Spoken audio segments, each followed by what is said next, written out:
thank you for joining me here tonight. We are starting the flower garden embroidery pattern. So this is our embroidery of the month. So thank you guys for everyone who bought the bundle and who is getting the pattern. Tonight is our first night that we are stitching with it. So I appreciate you guys joining me here tonight. I am going to flip you around and we will get started. The pattern is available. I have the link below. It is in the embroidery of the month section on our website tonight. So thank you guys. It's nice seeing all y'all. Nice seeing your comments. I am on Facebook and YouTube tonight, so take your pick. I know some people like watching on YouTube, but talking on Facebook, so that's kind of fun. So, all right, let's get flipped around and we'll get going tonight. All right, here we are. So this is the one I've already got finished. Hold on. All right, so for this guy, here is the pattern for it. So I printed it out. This is from the PDF. So if you got the PDF, this is basically what you got. I just printed it from my phone. My printer is a little low on ink, but this is the general pattern. So this is what I'm going to need with me tonight. This is where you can see what colors to use and what stitches to use. There are just 3 stitches in this pattern. And some instructions, and then right here.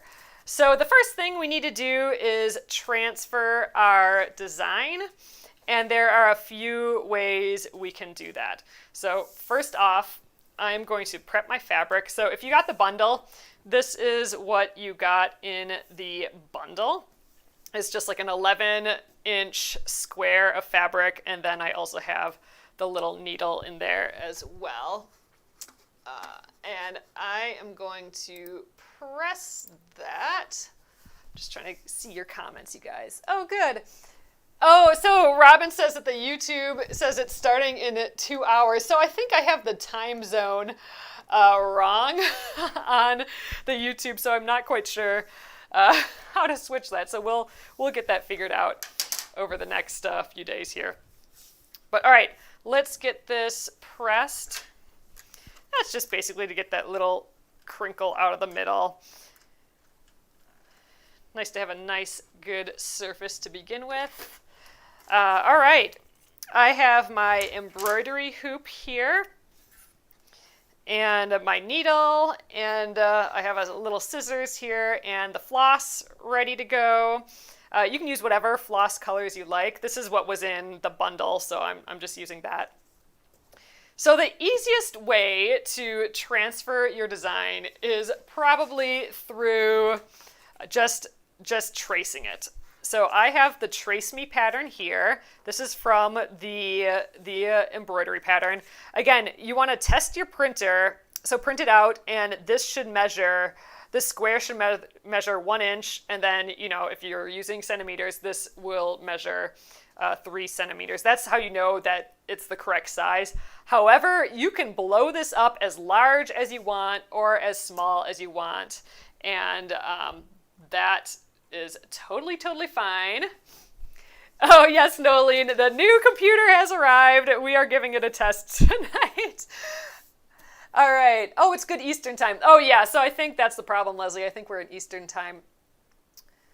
All right, so here we are. So with just this white piece of fabric, I can trace this pretty easily through here.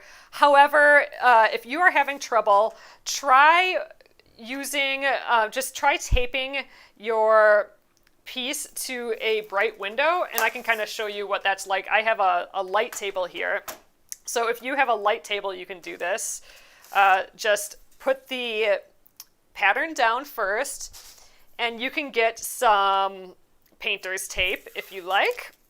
I think this works really well. Just stick the painter's tape down. That'll keep the pattern in place. You can actually tape even more if you want. And then I place the fabric where I like, and you can tape that down as well. I'm actually going to just do it temporarily because I'm going to use a different technique here. But turn on the light table, and you can just trace. So my two favorite tools for tracing are just a pencil, just a click pencil. I like these click pencils because they're always sharp, and they make like a nice, really thin line. So you can start tracing. Actually, I'm going to, just because I'm going to use a different technique, but I want to use this paper, I'll just trace in a little corner here so you can see. But it's super easy, and you get a super thin line with the pencil. And I'll show you what this looks like with the light off. I'll just do one wing there. The other technique that I like using is a water-soluble marking pen. So if you have one of these, they're great. It goes on blue and then it washes away with water. The pencil kind of stays on, but it will rub away over time.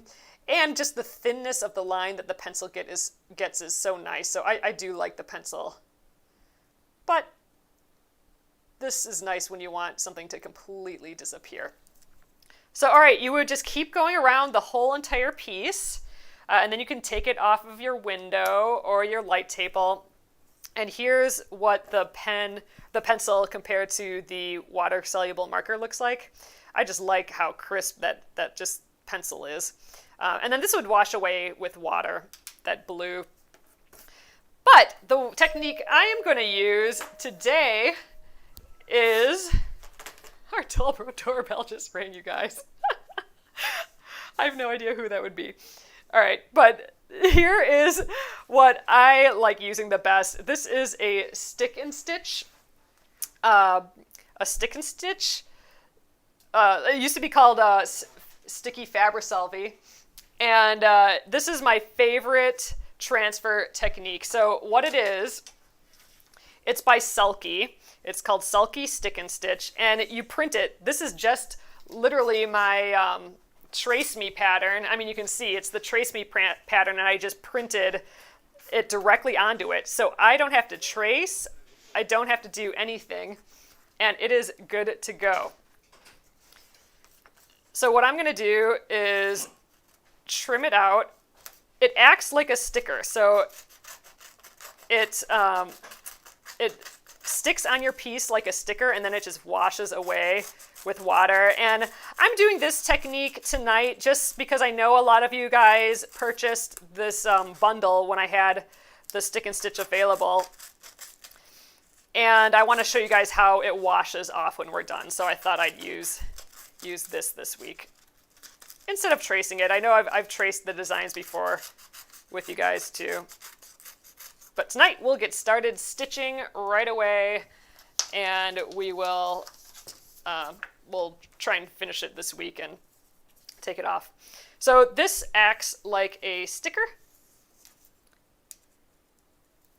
and you can just see it peel off the backing paper. So this is garbage, the backing paper, but this side is nice and sticky. So it'll wash out in water though, so and you don't have to worry about the stickiness getting on anything either, really. So I'm just kind of placing it in the middle of my piece here, and it's repositionable. I mean, you can take it off and move it around if you want.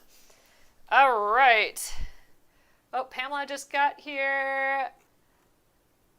Hello, everyone. Oh, Jan, you got the kit.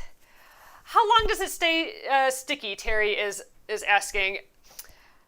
You know, I've had it on for a while. I haven't had it become unsticky. Let's just say that. But I also haven't tested it by keeping it on for a long period of time. If you do see that it's starting to get starting to peel off, feel free to just do a basting stitch around. So just take some thread and stitch all the way around, and then you can remove it later, and it should still come off in water. So all right, let's see. It is nice seeing you guys. It's nice seeing you guys both on YouTube and Facebook. You can't find the printed papers.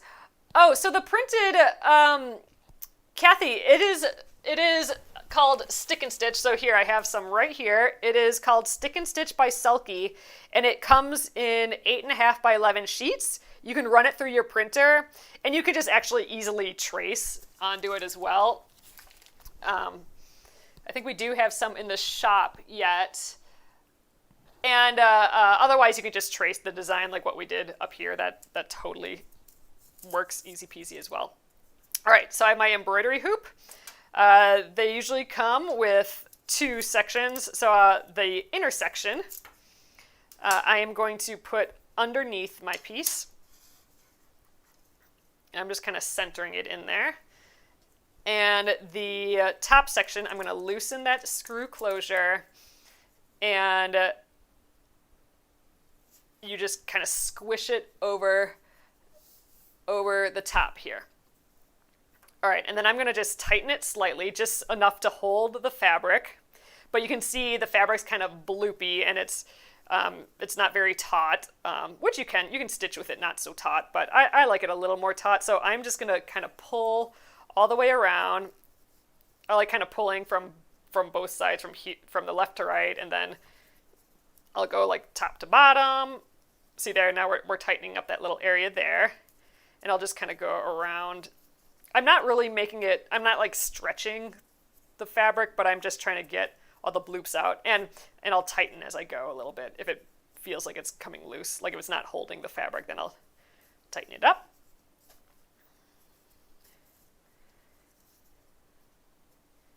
All right. Oh, Elaine from Louisiana. Hello, hello. Okay. I think we're pretty good. Sometimes I just like running my finger around, and if there feels like there's a big indentation, like it's a little loose, then I'll just try and tighten it up a little bit.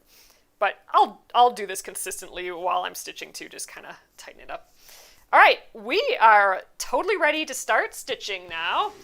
I'm excited. I mean, that's the benefit of this Stick and Stitch embroidery stabilizer. This Selkie Stick and Stitch is in no time you're stitching, right?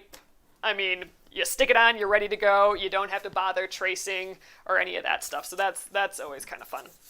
All right, again, I am going to I'm going to have this available just so I can see kind of the colors a little bit, but I'm also going to get out that stitch guide part of this. There we go. And sometimes I won't even print this out. I will just have my iPad open or my iPhone open with the PDF open. And then I can just refer to it, and I don't have to print anything out. Then the only thing I have to print out is the pattern if I want to trace it. And that's kind of nice. But the iPad was dead today. So maybe tomorrow we'll get the iPad out. All right, so we can start stitching. So it looks like anytime that there is a little dot on here, that is going to be a French knot. I'll probably do those close to the end just because I don't like my thread catching on those knots because they're a little bit raised. And then we have single chain stitches. Those are also sometimes called lazy daisy stitches. That's going to be all of these little leafy bits. And then anytime there's just a plain line, that is going to be a back stitch. So where to start, you guys? Do you have any suggestions? A lot of times I like to start from the most furthest back item and then work my way forward. But I am up for whatever tonight. Why don't we start with some of these leaves, because some of these leaves are like the furthest thing back. Like this little clover goes on top of it. This kind of tulip petal would go on top of it. So whatever I want to feel like it's the most furthest back, I want to try and stitch first if I can, because then any subsequent stitches can cross over, and I can kind of show you on this one that we already did. So for this red part to feel like it's in front of the green, you can see real close that red stitch is over the top of the green stitch. So it's actually physically on top. That's the effect that I want to make the things come forward or go back a little bit more. So I'm gonna start with this little green bit there. All right, so let's grab some floss from this floss roll. So if you have one of these rolls, just grab about 24 inches or so, and I just cut all four at once. You don't want a super duper long thread just because it'll take forever to pull through. And it'll just be a lot of wear and tear on the floss. All right, so I'm using the darkest green, and I'm going to just stitch this tulip leaf. I think that'll be a good place to start. All right, so I have an embroidery floss. It is 6 strands, and I actually want it to be 3. So however number of strands you have, that kind of determines the thickness of your stitch. And what I have on the cover was done with 3 strands, and I just personally like 3 strands. So, all right, I'm separating the one, and I'm holding the rest in between my finger, and I'm going to just pull one strand away. It looks like a crazy big knot, but when the strand comes out, it just relaxes. So there we go. That's how I take strands out. So this is the second one, and you can do this really quickly. And third one, zoop, needs the sound effect. All right, then you can just put them back together. I'm just lining up the ends and running my hand through it. Okay, and then I am also going to thread it. So my favorite way of threading is the pinch method, where I line up the ends, and if it's like a little fuzzy, I would just snip the ends. So you got nice, clean, sharp ends there. And I'm going to pinch the end. And then I'm going to, as I'm unpinching, the moment I can see the little bit of thread popping through, I'm going to stick the eye of my needle on top of it. And these needles have really big eyes, so it should be relatively easy. I'm just going to kind of keep pushing down and keep unpinching. And there you go. I'm going to just grab from the other side, and that is my favorite method. I'm going to show you guys again. Okay, I'll just get into the pinch mode, and as I'm unpinching, stick the needle on top and push through, grab the other end. Okay, next up, I'm going to tie a knot in the other end, but we are not going to keep this knot. I like using a method called an away knot. And it's a type of knot that we're going to actually discard after a while. So, all right, I'm going to start stitching. Let's kind of map it out. I think I'm going to start in this middle, what would you call that? The seam, the middle spine, the spine of the vein? How about that? The vein of the leaf. I'm going to start from here and then go down to here and then the outer of the leaf, because then I'll end up right here. So I kind of have it mapped out where I won't have to jump around. So I'm going to start from up here, but I'm actually going to put my needle in about 4 inches away from where I'm going to start, and I'm putting it in from the front. And this is probably the only time I'll do this. But you can see the knot is right there. And I'm going to start stitching right at this point. Actually, I'm going to start, we're going to do a back stitch. So I'm going to start about a stitch length forward along the line. So the line I'm doing is this center line here. So, all right. And then I'm going to come up. So on the back, you'll just have this long strand here. That will come into play later once we finish this thread. But for now, that is how we're starting. So we have a nice taut thread on the back, and we are starting about a stitch length away from the start of the line here. And I do my stitches between 1/8 inch and 1/4 inch. You can kind of go however big or small you want.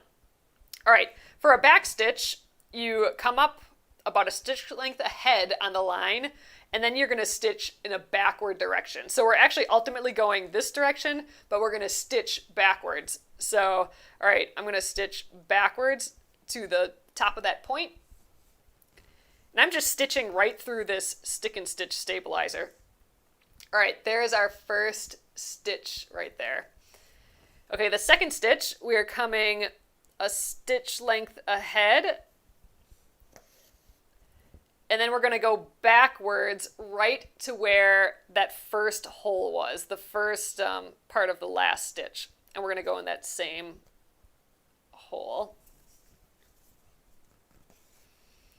And there's our second back stitch, and we're just going to go down that line.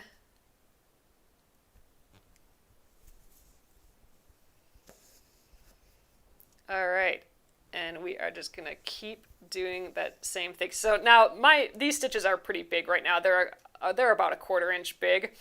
I know that's probably very big for some embroiderers, but when I have a long, easygoing, straight, or just slightly curved line like this, I do tend to make my stitches a little bit bigger. I kind of like thinking it like if you're on a road and you have a tight curve, like on the straightaway, you're just going fast and big, basically. And then on the curves, you gotta kind of slow down and make, so like your stitches would get smaller around the curve.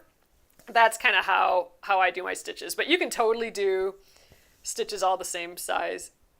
It's completely up to you. But right now, just because I know people always wonder, I'm about a 1/4 of an inch or just shy of a 1/4 of an inch here. And we're just cruising down this vein.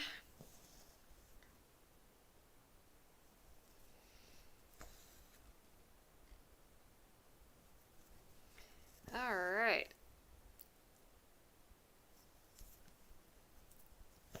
So I like the back stitch. It is one of my favorite outlining stitches, and you could actually fill in a space with it, but generally it's used for outlining, which is what we're doing. We are just stitching right over the line.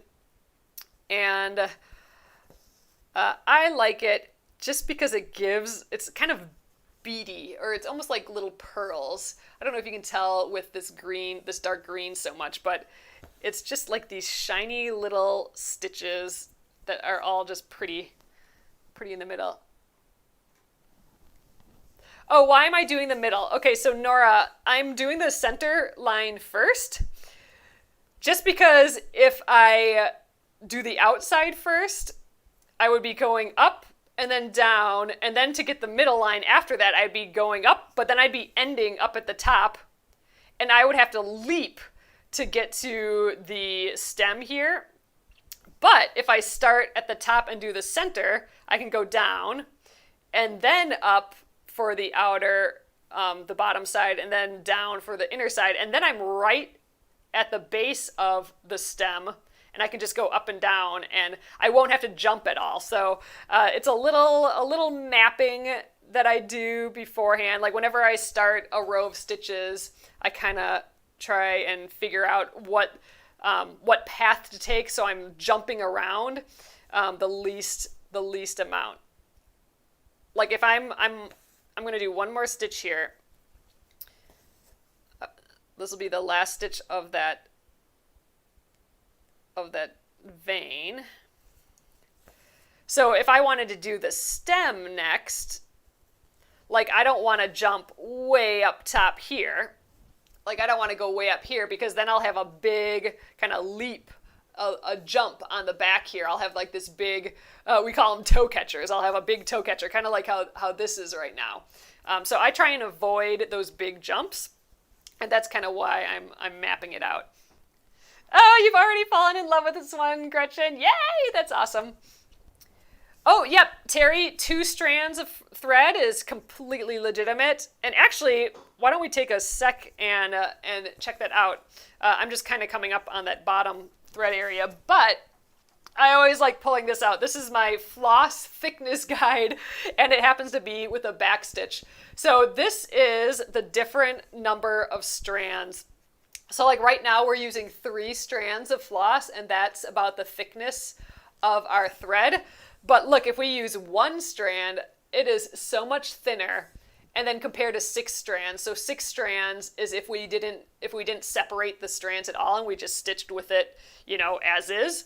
So look at the difference between the 6 and the 1, and you can kind of actually see this here. This floss was stitched with 6 strands, and thickness guide was stitched with just one. I mean, look at the difference in texture and the size. I mean, there is a lot of opportunity in an embroidery piece to try different thicknesses. Even with this, actually, I'm gonna just do all 3 strands. But I mean, what if these little ferns were really, really thin, and then what if this like peony was super thick? I mean, I could do the peony with the 6 strands, and then I could make these little ferns or something with the 1 strand. I mean, that would add a lot of texture to the piece.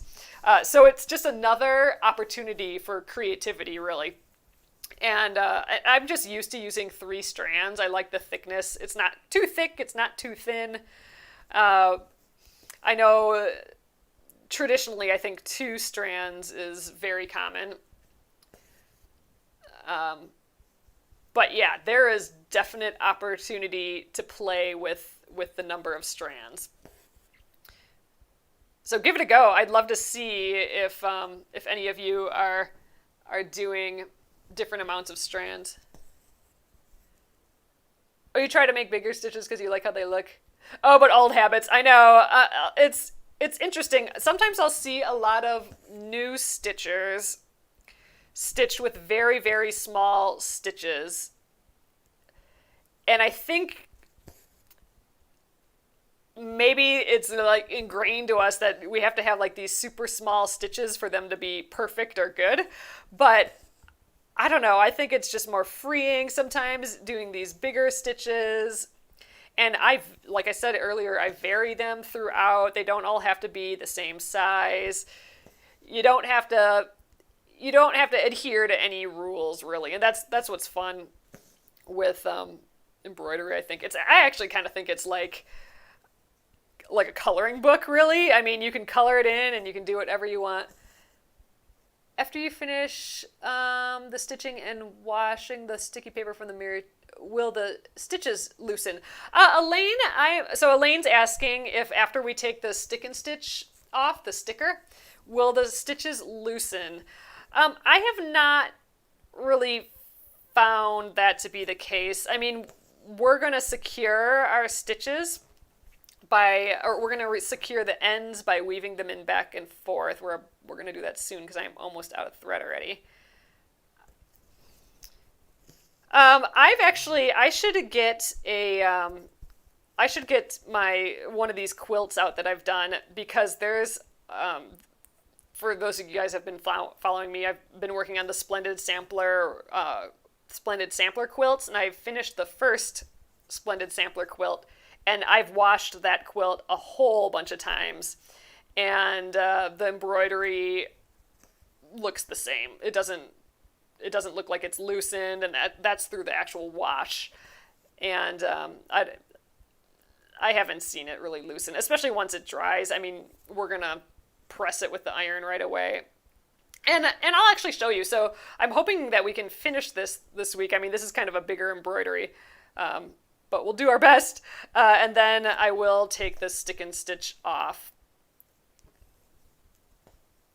And if we don't get completely done by Friday, maybe I'll do a little bit on Saturday too. We'll see.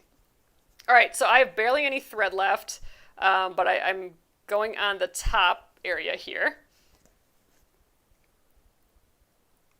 All right, I think I'll do one more, and then that's about all we can do with this piece of thread. But I'm going to show you how I finish off a row of stitches, like when I run out of thread.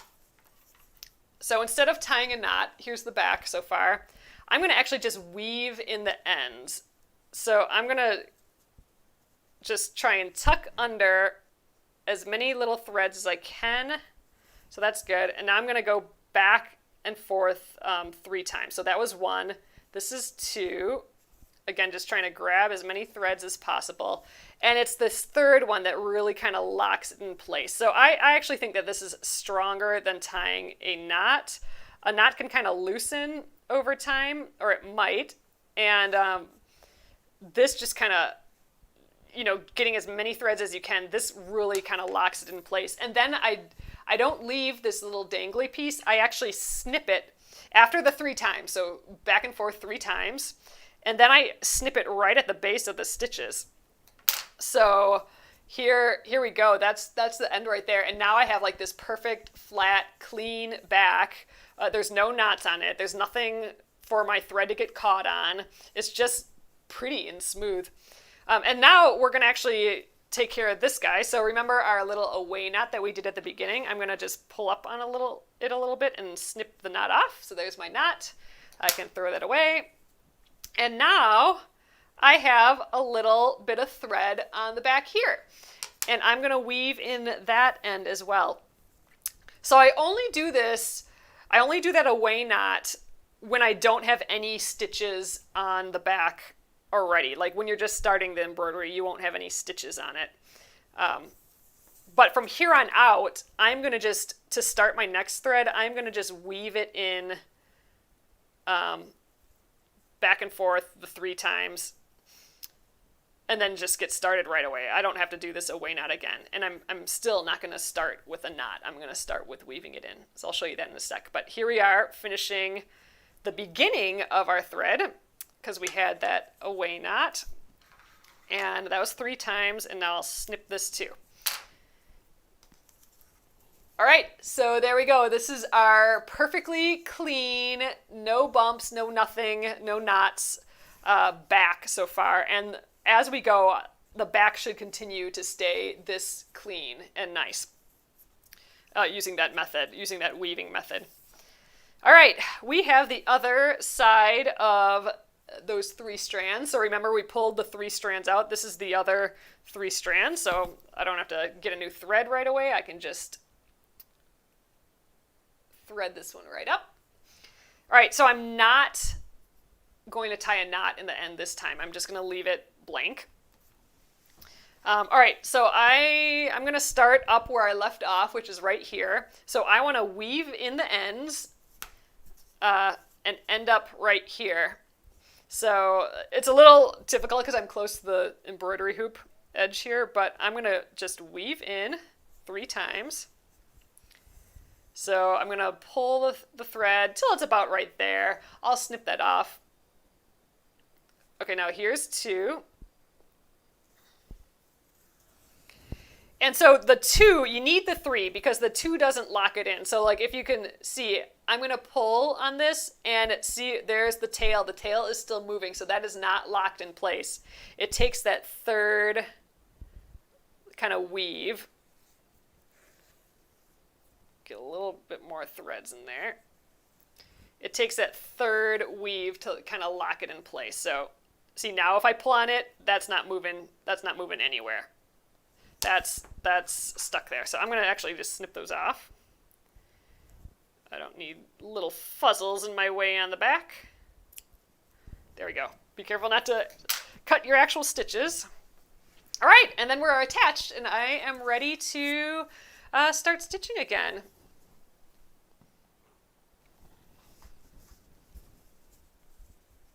Oh, yes, Tracy.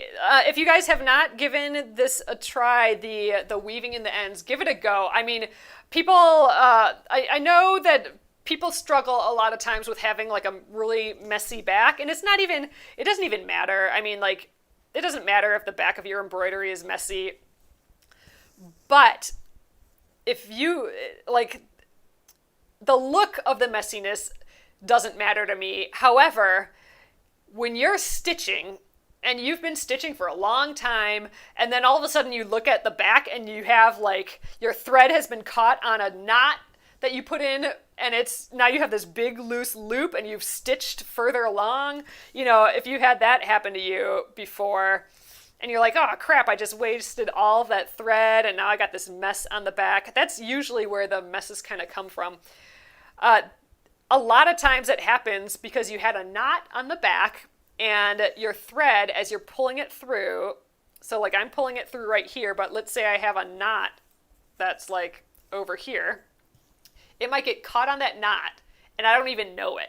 So I just keep stitching and then I look on the back and I'm like, oh, it got stuck on that knot. So by weaving in the ends, you don't have any knots. So there's nothing to get caught on. So that's where I'm at with the messy back. I just don't want my thread to be caught on anything. Oh yeah, so it does get kind of bulky here. That is true. So you do have some bulk. So Tracy's wondering, won't that area get a big knot in it? It won't necessarily be a knot. It'll still kind of lie pretty flat and everything. But yeah, it will get a little bit bulky.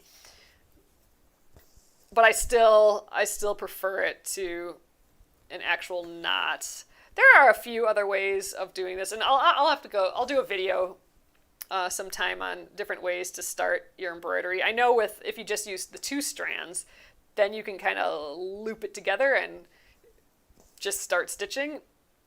I just don't stitch with 2 strands a lot, but maybe that's a reason to start. So I'll do a video on that. That'd be fun. Or maybe our next embroidery we'll do with 2 strands, so we can do that easy peasy start. All right. I think this is the last stitch of our first little leafy. They're pretty. All right, I'm gonna scooch and do this stem. The stem is still a back stitch. I think we'll probably be sticking with back stitch today. Let's see how far we can get though. Oh, we got 20 minutes or so yet, so we got tons of time. I was thinking we were getting close to the end, so this is good. I think we'll definitely get this whole tulip done, and maybe we start. Well, I don't know. Why don't we just continue with the tulip? Let's do the red, and we can stitch the actual tulip shape. It'd be a bummer to start the tulip and then not finish it, I suppose. So we'll do the red next after this. Although I suspect I will need more green to finish this bottom part of the tulip before I get the red. And if you guys are stitching this, I'd love to see what you do over in the Penguin and Fish Crafters group on Facebook. That's our little group where we share what we're working on and just encourage each other and just ask questions, and I just love seeing what you guys do with these projects. I mean, especially if you're stitching with different colors, I'd love to see kind of where you're going with it. It's always so interesting. Like, I was just thinking this could be a yellow tulip. I know we always had tulips that the first year you'd have yellow tulips and red tulips, but then it would always end up being like these combo tulips, these kind of ombre tulips that go from red to yellow, and they were always so cool. But if you got those ombre tulips, you didn't have any red and yellow anymore at that point. They all just kind of intermingled. But that would be a fun effect. And really, if you don't want to do outlines, this would be a great project if you want to be stitching for a long time, because it gets to be a big project if you do this. But you could do thread painting with this too, and that's just where you fill in every shape with stitches, and then you can go from one color to the next and do a lot of little stitches together to kind of blend colors. We'll have to do a project like that sometime. Not this big though. That would take ages and ages. Thread painting, especially compared to us just outlining, takes ages.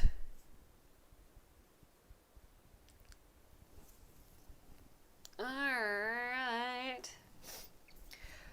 Oh, Anna, so this is the back stitch, and I can kind of show you in here. So you're going along a line. The line's a little bit hard to see, just because my printer is a little out of ink. So you come up, if you're going this way along the line, you come up and you actually go backwards first, and then you come up at the next stitch, and then you go backwards again. So we are actually stitching in the opposite direction of our intended direction. So I'm ultimately going this way, but I'm going ahead a stitch. So I'm gonna have to make this jump up here. I'm going ahead a stitch, and then we're going backwards. So I'm going ahead of the stitch again, and then backwards just along the line. And again, I love this stitch just because it gives a little like beady look. You can kind of see each stitch, the light hits each stitch. And to me, that feels more like embroidery. Like that just screams embroidery to me versus, there's another stitch called the split stitch. And I don't use that very often, but it's awfully pretty. It's another stitch that can outline things, but you don't have, it looks like one solid line. It doesn't look as much as these little beady stitches. So for some reason, all these little beads feel more like, I don't know, I just like it. I like the look. You actually see the stitches, and I think it's pretty. A stem stitch is another common stitch for outlining that I don't do too much either. I do like my back stitch. But yes, you can use really a whole pile of different stitches. I just go through a few basic ones in these embroideries. We should take an embroidery one of these times though and get super fancy. That would be kind of fun. You always amaze me at how you do the back stitch. Oh, hey Patricia. Oh yes, so crewel work. That's like embroidery, but yes, with like wool yarn almost. So all your stitches are fatter and bigger, and you would probably use a different fabric as well, just because it'd be a little difficult to pull your thread through. Ugh, I'm gonna run out of thread, I think. Let's just weave in the end now, and I'm gonna have to get another piece out. But there's a lot more green in this piece, so I'm not gonna waste it by starting a new piece. But yeah, so crewel, that's C-R-E-W-E-L. That is another type of embroidery, but yes, with like a wool. All right, I wove my N in 3 times. Oh, Barbara's popping in on YouTube. Nice to see you. Ooh, your son's buying a truck. That's fun. All right.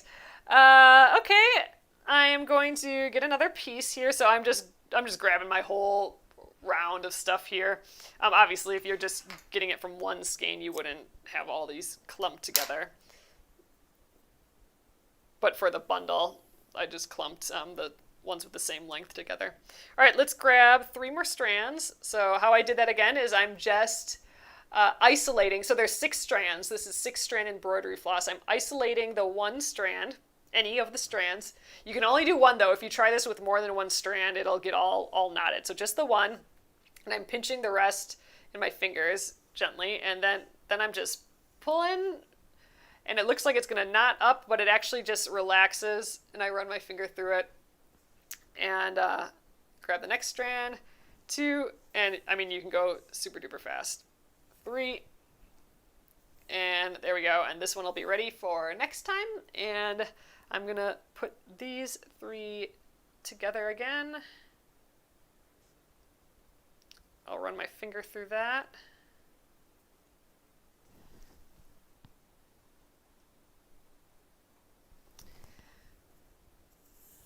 Oh, you have some crewel embroideries hanging up. I know my mom has one hanging up, and I just really, really love it. Oh, okay, Barbara wants a hoop. So I do, yeah, so the bundle that I had here, it came without the hoop, because I know a lot of people have hoops already. I do have a hoop. Oh, yes, so you ordered the hoop tonight. Oh, okay, great. So I do have a hoop add-on that has a hoop and a set of needles. It has 2 embroidery needles with it, so I have kind of that little bundle. No, Barbara, normally our normal kits do come with a hoop. I don't have one near me, but like the unicorn and the llama, all those come with the hoops. This is our special embroidery of the month. So I have it's not really a club, but I do have an embroidery of the month that it comes, this is May's, so those aren't quite the same as our normal kits. They're like little fun bundles that we put together. So they are a little bit different than our normal embroidery kits. They are just here and gone, basically. They might turn into real kits later with a hoop and everything, all the supplies in them. But they don't always come with the hoop, the embroidery of the month, just because I know a lot of people have them. But I do always have hoops available in the shop too, so you can always add on a hoop. But yeah, so I usually have a bundle for the embroidery month, and then I always have the pattern. And your bundle came with the pattern as well, the digital pattern. So if you guys are wondering, like, where is this piece, where it has all the instructions, if you got the bundle, that will be in your email. So in your email receipt, there should be a download now button, so then that's where the pattern actually lives. All right, I'm just finishing. I only had this tiny little stem to do yet. But when you need new thread, you need new thread, I suppose. A couple more stitches and we'll be done. And actually, you can do embroidery without a hoop. I mean, if you're just starting, I do recommend using a hoop. And some stitches work better without a hoop than with a hoop. But you can actually embroider without a hoop. You just have to be aware of how tight you're pulling the stitches. If you're pulling too tight, then everything will kind of bunch up as you go. But if you're just aware of it and just keep looking at the big picture, then you can actually stitch without the hoop. All right, I'm going to weave in this end. I am done with this green. Now you could keep with this green and jump to another section of the embroidery, but I'm going to kind of stick with where I'm at because then I can weave in the ends. If I start like a section, like this is green over here, if I stitch these leaves, then this is a pretty big jump. So I would probably have to start with another away knot, like I did at the beginning, and I'd rather not do that. I like just weaving in the ends right away, so I'm going to kind of stick with where I'm at and kind of like meld my way over to the other side, I suppose. All right, we're going to do the little tulip. I think we can get the red part of that done tonight at least. All right, I got this other bit. Let's get the red. Yellow would be really cute though. I do like the idea of a yellow tulip. All right, let's grab the red out of here.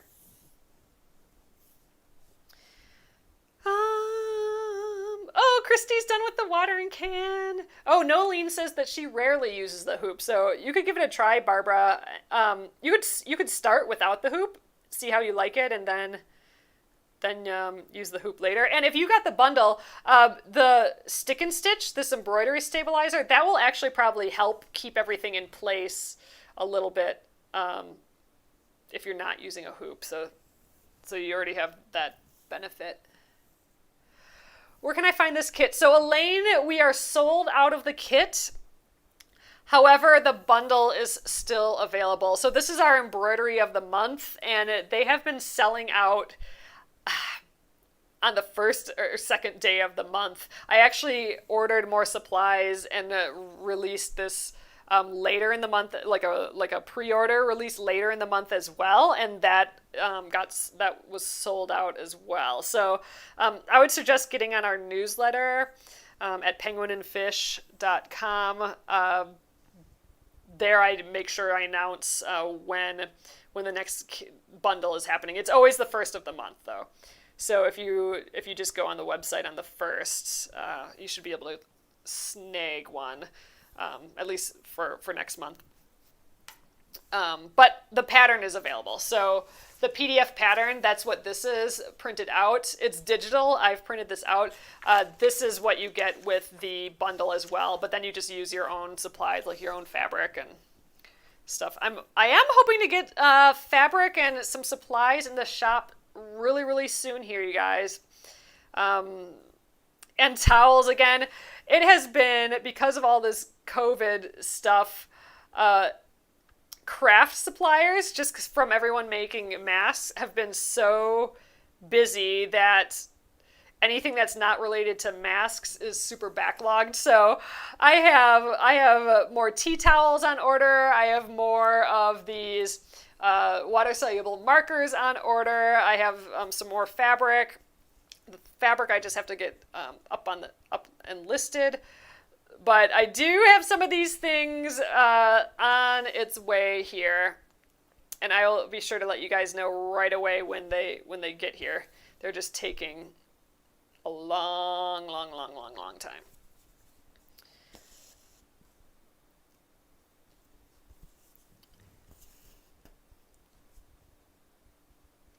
Ooh, I do, for next month's kit, I do know what the next month's embroidery of the month is. It's a surprise, but I will have more than I usually do.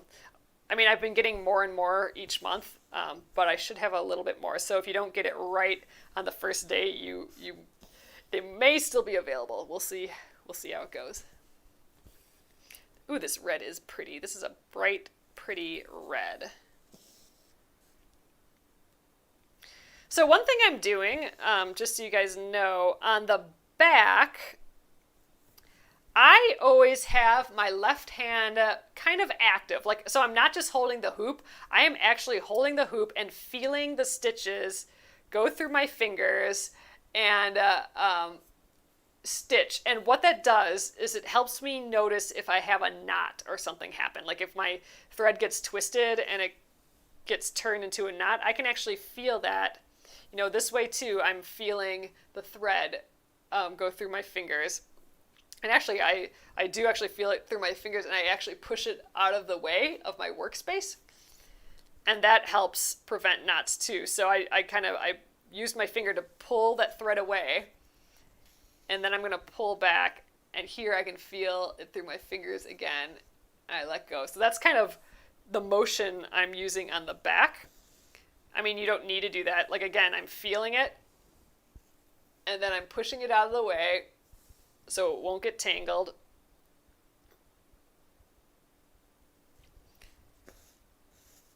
And then I'm letting it slide off my finger there.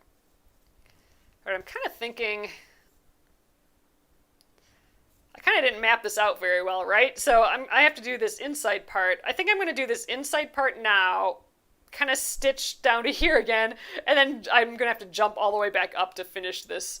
I didn't do this, I didn't plan my map. I didn't map this out as well as I did with the green, but that's okay.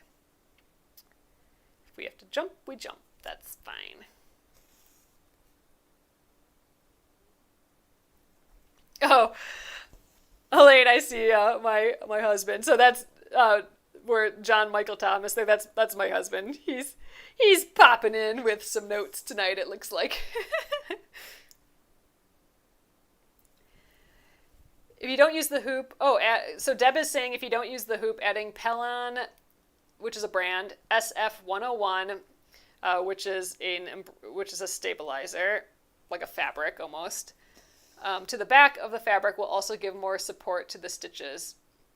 Oh, and make it easier to not pull the thread too tight. That's a good suggestion. So you might notice my stitches have become a lot smaller here.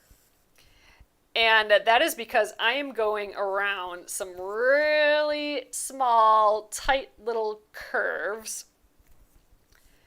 And kind of the smaller I make my stitches, the more it's going to look like a curve and less like just points. Like if I go all the way down here,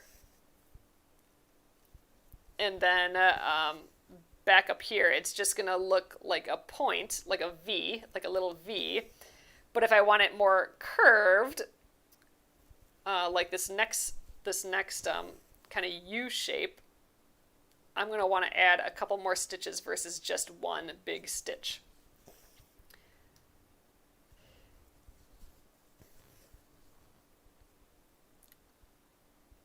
So you got to remember, like, each stitch is really a straight line, right? So, like, for example, like if this is a circle, we have two circles here. If I would just stitch with straight lines, then it would be, you know, it's awfully pointy. It looks like a diamond. But if we just add, you know, one more stitch in there, you know, I mean, it's a hexagon, but it's a little less pointy than this, right?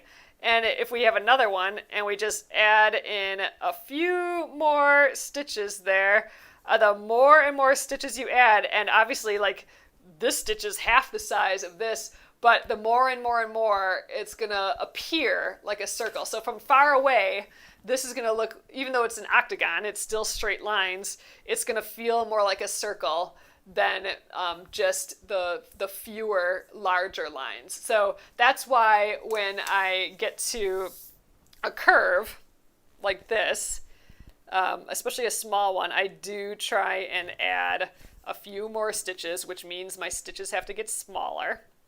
So my stitches are huge going down this nice straightaway, but these little bits, I have teeny, teeny, tiny stitches.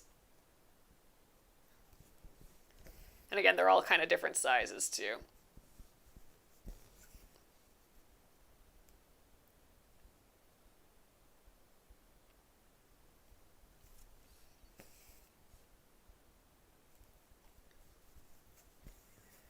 All right, so I think, oh yeah, I said we're gonna go down this way. Yeah, let's oh gosh, I'm probably gonna have just enough thread. Oh, I'm probably gonna actually get left behind up here with a few more stitches. Let's see if I can go all the way down here and then all the way back up. Like I said, I did not map this out very well. I guess my goal was I wove my starting thread in the backs of these stitches there. I didn't really have any other place to do it. I think that's why my mapping out is a little goofy. Ugh, these two colors feel bright and springy, I think.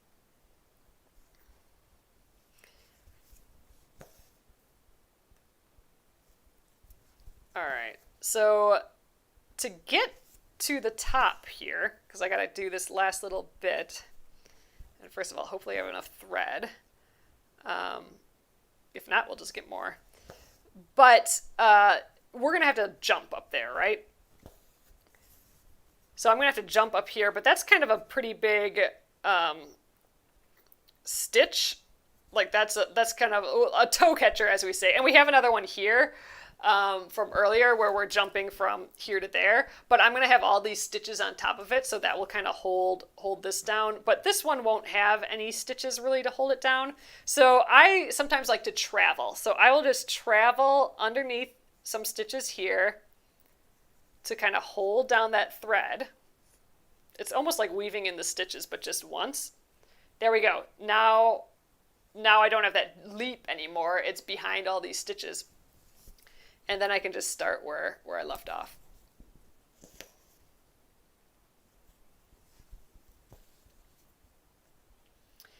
So I think we're going to finish up this red tonight, but then I think tomorrow we are going to learn how to do the French knot, and we're going to learn how to do the lazy daisy stitch, or the single crochet, or the single, not crochet, the single chain stitch, I mean.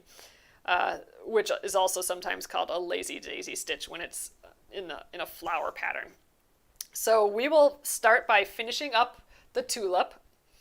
So we have these little guys here, and then we'll get the little French knots on the top. And then I think we'll do like this clover and I think this fern. We'll just kind of work on the flowers through here, and a lot of those from here on out, at least in the center area here, is a whole lot of those single chain stitches or lazy daisy stitches. Right, again, I'm doing those little baby stitches up here so I can get that kind of curvy look.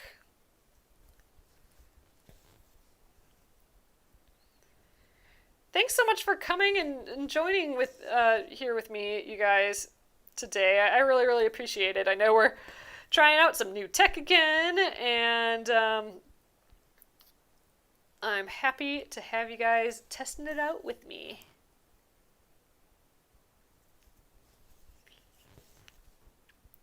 Alright, these are little itty bitty stitches. I should make them bigger. I'm not going to have enough thread if I keep them too small. The smaller stitches do kind of use up the stuff.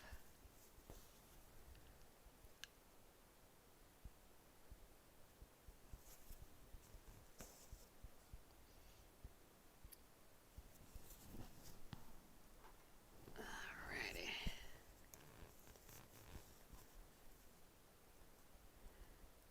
About 3 more stitches, I think. Oh, you might make the clover blue bonnets. Oh, Laura, that sounds so cute. That's what I like about these flowers. They can kind of be a little bit whatever flower you want. I mean, they're distinct to some extent, but there's enough opportunity for color and decisions that can be different for sure. Even this cardinal, you could make him a little blue jay or something else too.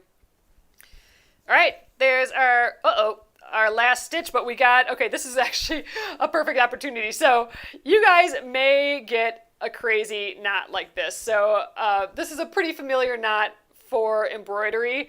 It's like a knot with a big loop on it. And that usually happens because the thread has gotten twisted around itself. So how I get rid of these is I stick my needle in that loop. So there it's in the loop, and I just kind of pull, and one side of or the other will be loose and one will be stiff, but it'll pull right up to the needle like that. And then I take the needle out, and then I go in the middle again, and I can just pull and it'll pop right out. So there we go. Those are some common little knots that might happen. All right, I'm going to just weave in this end. I got to put the needle back on too. I'm going to weave in this end, and then that will be that. And I actually might take it out of the hoop. It's I don't always do this, but it's a good practice to, when you're done with an embroidery session, like tonight is a session, it's a good practice to take it out of the hoop. Because if you leave your embroidery in the hoop for a long time, especially if you're working on a large project that's going to take you a long time, it can really kind of permanently crease the fabric being in the hoop. So I like taking it out. But there we are, you guys. I'm going to take it out, and then we can take a look at it. And again, I don't always do this.